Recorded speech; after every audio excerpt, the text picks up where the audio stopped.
এখন সমস্যা হচ্ছে একটাই, ওই প্রেসারটা ফ্ল্যাকচুয়েট করছে। সমস্যাটা ঠিক কোথায় হচ্ছে কাকু?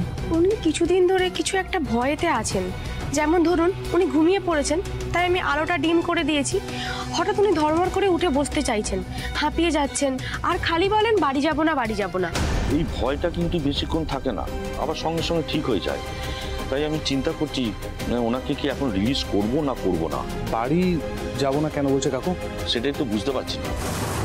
তুমি একবার কিছু বলে দেখো না রুদ্র, যদি কিছু বলে।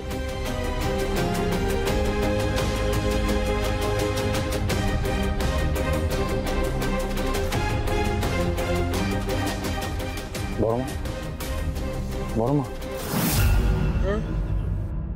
বড়মা, বাড়ি যাবে না? আমি তো নিতে এসছি।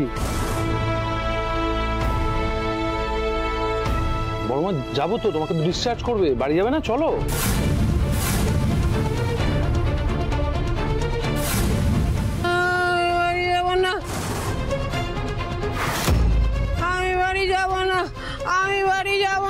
ওই দেখো, আমি বলেছিলাম না বড়মা, আপনি চিৎকার চেঁচামেচি করবেন না। আপনাকে কেউ কোথাও নিয়ে যেতে পারবে না, আপনি দয়া করে একটু শান্ত হন।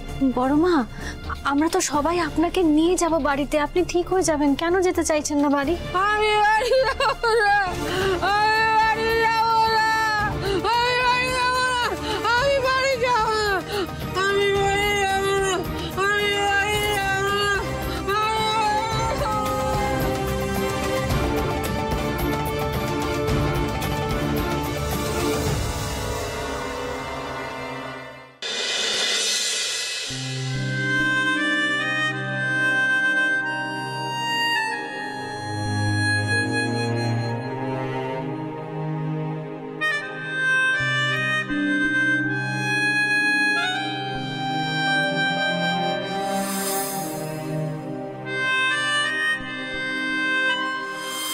তুমি কি সারা জীবন আমাকে এভাবেই শাস্তি দেবে?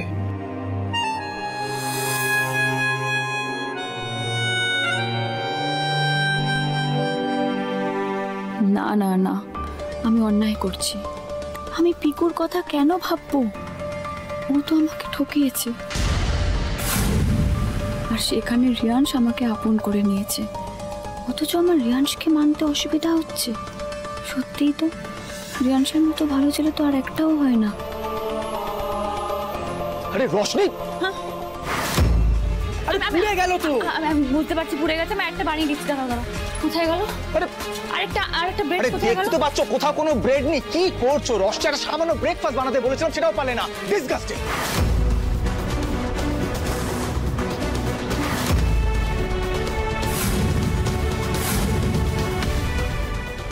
এই রে, বাড়াবাড়ি হয়ে গেল তো।